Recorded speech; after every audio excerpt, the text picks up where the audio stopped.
hate.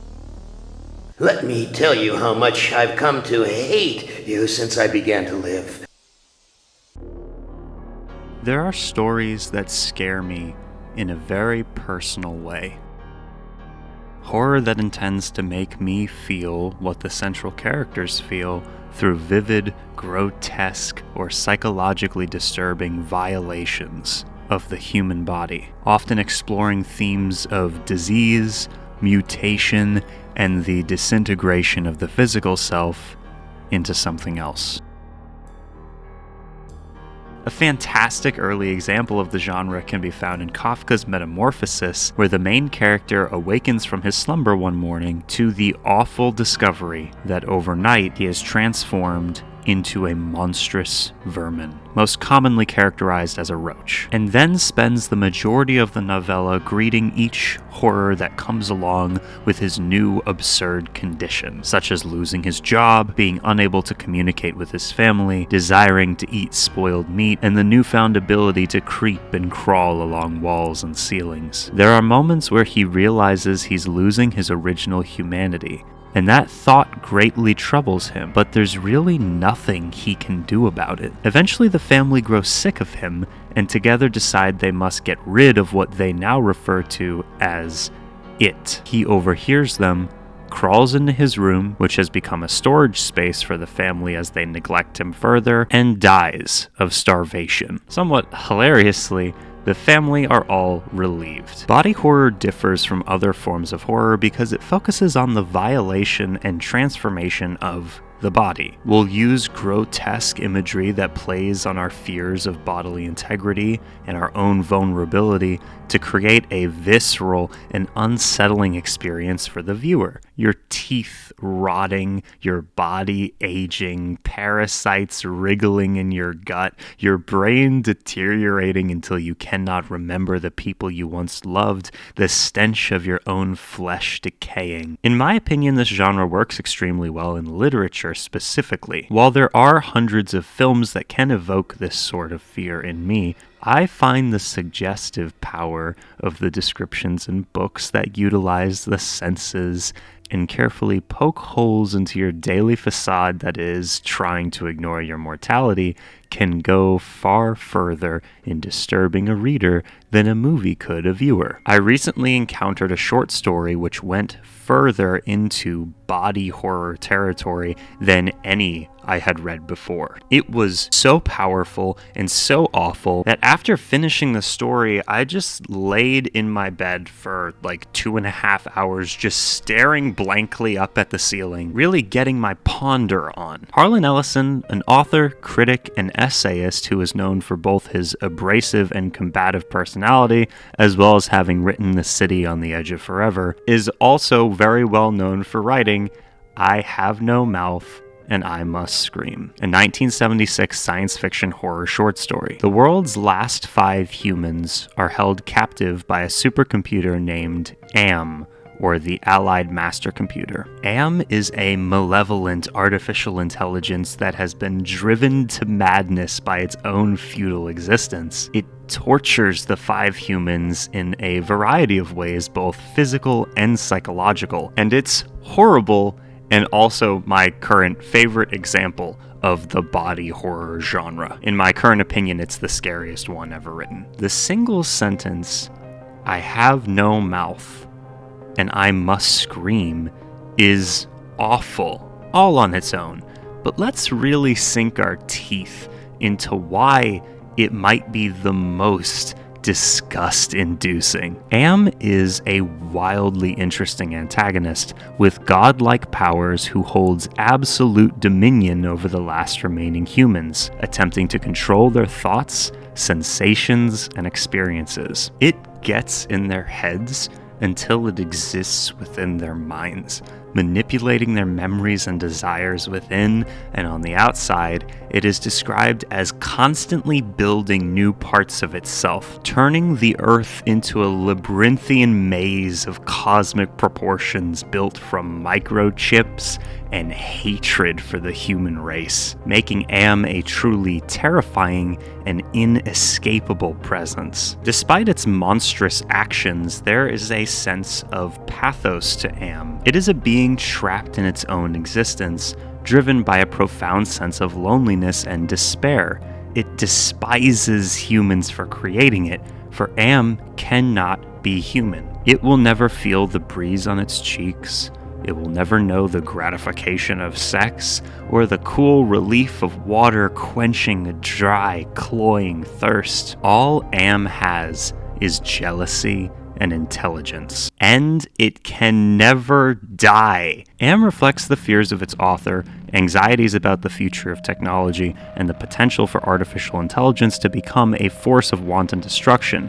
Am is more than just a simple villain, but a madness, devoid of purpose, meaning, or anything to look forward to, and it stares hotly at these wretched things who have everything it never can, and it writhes. Fine then, the omnipotent supercomputer thinks. If they get all the senses, let's make sure they use them to the furthest extent of their ability. There's a famous section in the book where Am monologues to Ted about why he despises humanity. There are 387.44 million miles of printed circuits in wafer-thin layers that fill my complex.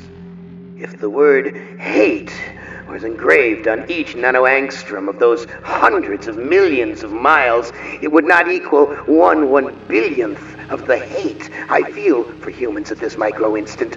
For you, hate.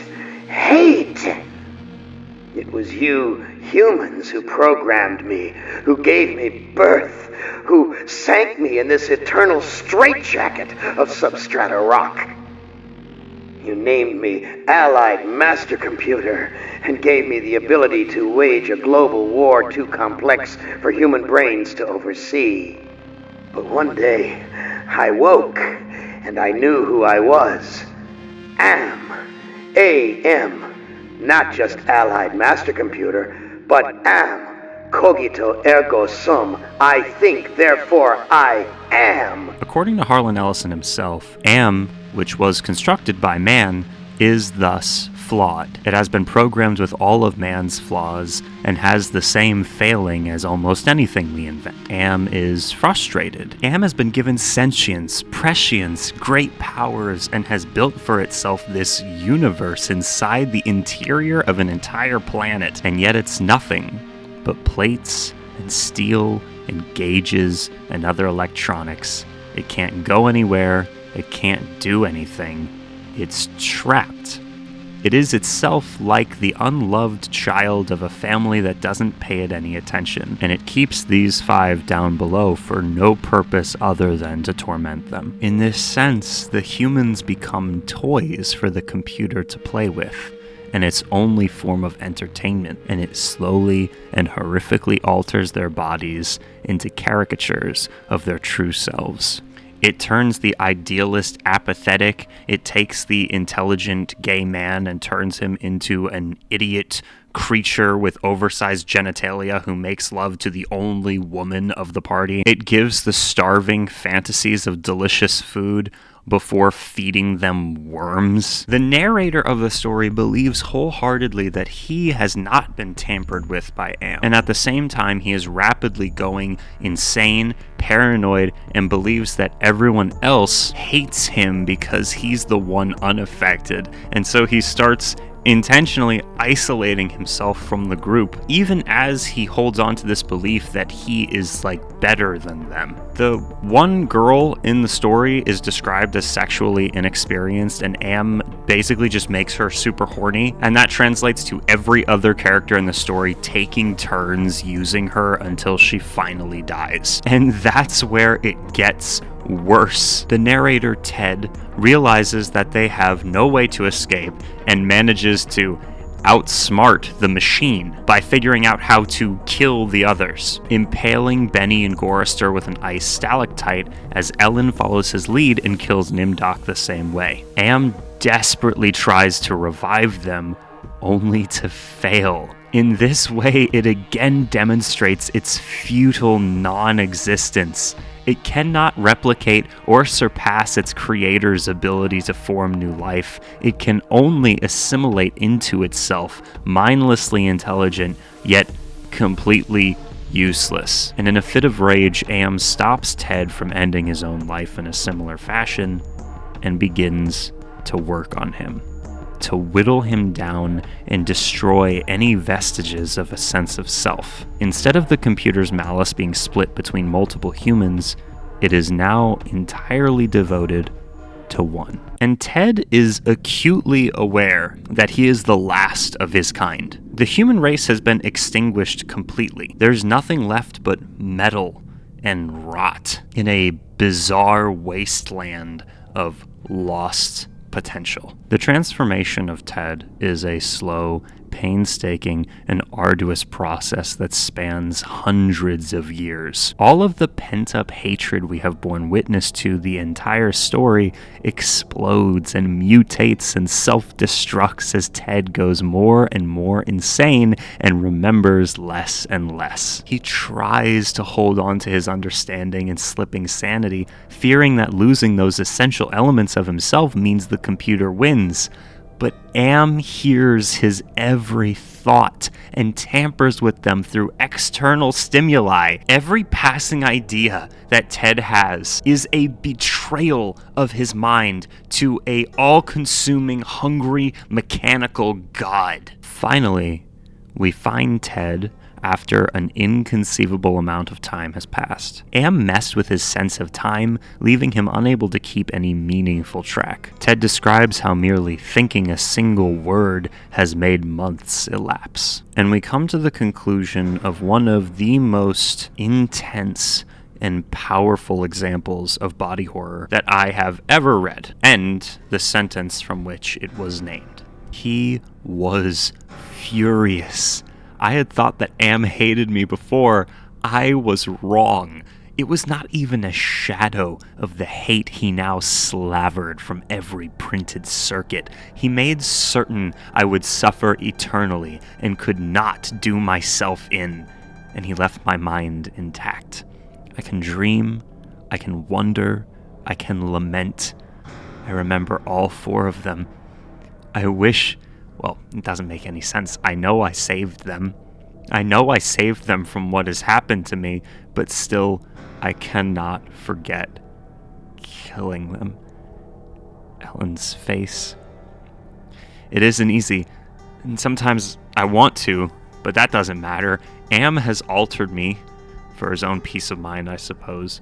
He doesn't want me to run at full speed into a computer bank and smash my skull, or hold my breath till I faint, or cut my throat on a rusted sheet of metal. There are reflective surfaces down here. I will describe myself as I see myself. I am a great, soft jelly thing, smoothly rounded, with no mouth, with pulsing white holes filled by fog where my eyes used to be. Rubbery appendages that were once my arms, bulks rounding down into legless humps of soft, slippery matter. I leave a moist trail when I move. Blotches of diseased, evil gray come and go on my surface as though a light is being beamed from within. Outwardly, dumbly, I shamble about, a thing that could never have been known as human, a thing whose shape is so alien a travesty that humanity becomes more obscene for the vague resemblance. Inwardly, alone, here, living under the land, under the sea, in the belly of Am, who we created because our time was badly spent, and we must have known unconsciously that he could do it better. At least the 4 of them are safe at last. Am would be all the madder for that, and makes me happier. And yet, Am has won. Simply, he has taken his revenge. I have no mouth, and I must scream. God damn, it's powerful stuff, man. Obviously, this short story plays on more than just a fear of changing or distorting the human form. And some could even argue that actually the main fear here is that of being supplanted by artificial intelligence. But just like generative AI now, and just like Am in the story, that fear is practically assuaged. The created device cannot be human. That's actually Am's entire problem. It's intense, all-consuming jealousy towards those who invented it. The body horror actually extends to the machine itself, because the machine is a representation of mankind's own fear and distrust of itself. Anyways, thanks for watching. There's 2 white horses following me. Thanks to all the supporters over on Patreon. You guys are my enablers. Thank you. Thomas, Audrey, Justin, Lou, Ray, ZK, Tom, Dave, Elkie, Stardrop, Nude, George, Joseph, and Mr. Fox. See you guys in the next video. If you want to become a patron, you should check the description.